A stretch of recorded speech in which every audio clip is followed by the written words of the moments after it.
ચાલો નમસ્કાર મિત્રો, આજે આપણે સીઈટી પરીક્ષાની અંદર એક શ્રેણી પ્રકરણ આવે છે, એમાં મૂળાક્ષરોની શ્રેણી વિશે આપણે શીખીશું. અંગ્રેજીના મૂળાક્ષર અને ગુજરાતીના મૂળાક્ષર. ગુજરાતીના મૂળાક્ષર કયા કહેવાય?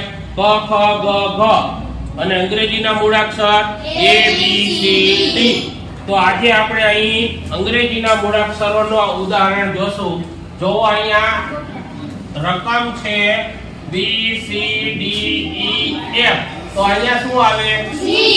આ શ્રેણી તમને સરળતાથી ખબર પડી જાય કે આમાં C આવશે. F પછી શું આવે? તો અહીંયા ABCD માં જોઈ લેવાનું. F પછી શું આવે છે? G. તો આમાં G ક્યાં છે? B. આ શ્રેણી તમને સરળતાથી ખબર પડી જાય.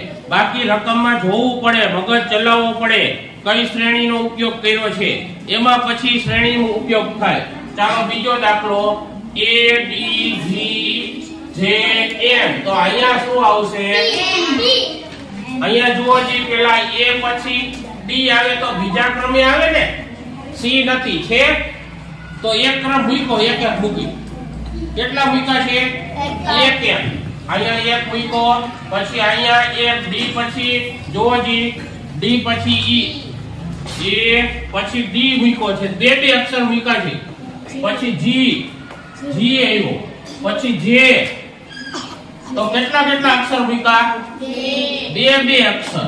તો અહીંયા M છે, તો M પછી બે અક્ષર મૂકો જી, એક ને બે. તો કયો આવશે? P.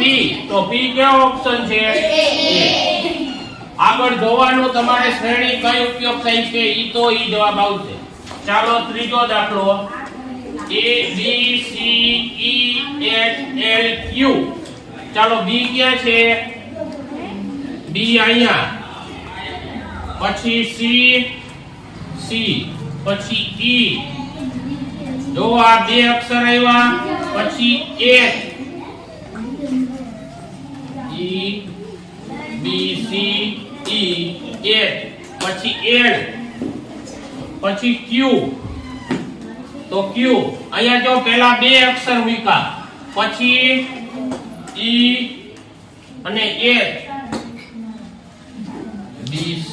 પેલા એક અક્ષર અહીંયા 0, પછી 2, પછી J, પછી H, પછી L, 1 2 3, પછી 3 અક્ષર મૂક્યા, પછી L પછી Q લીધો, 1 2 3 4. તો ચાલો પહેલા ક્રમની અંદર એક શબ્દ મૂક્યો, પછી 2 મૂક્યા, પછી 3, પછી 4. તો અહીંયા 5 અક્ષર મૂક્યા હોય. કેટલા? 5 અક્ષર. તો Q ક્યાં છે? અહીંયા છે. તો એના ઉપર પછી 5, જેમ અહીંયા 4 અક્ષર મૂક્યા ને, આ 4, તો હવે 5 અક્ષર મૂકવાના, 1 2 3 4. અને આ 5, તો શું આવશે? W છે કે એમાં? કયો ઓપ્શન છે? ચાલો D. આમાં શ્રેણી તમારે આ ઉપયોગી થાય. આમાં મગજ શ્રેણીમાં મગજ છે ને તો જ તમે ગણી શકશો. ચાલો છેલ્લો દાખલો, ઓલો ત્રીજો, ચોથો, AZ BY અને CX. AZ BY CX. તો અહીંયા ત્રીજો ક્રમ, ચોથો ક્રમ કયો આવશે? DW. ચાલો તમારો ઓપ્શન સાચો છે, પણ કેમ આવ્યા? પેલા A B C પછી D પછી ઊંધા કર્યા, W X Y Z. હા, જો અહીંયા A પહેલેથી લીધો, આ A B C. તો અહીંયા તે D આવે પેલો, પછી આ ઊંધા Z પેલો, Z પેલા, પછી Y, પછી X. તો X પછી હવે કયો આવે? તો અહીંયા W.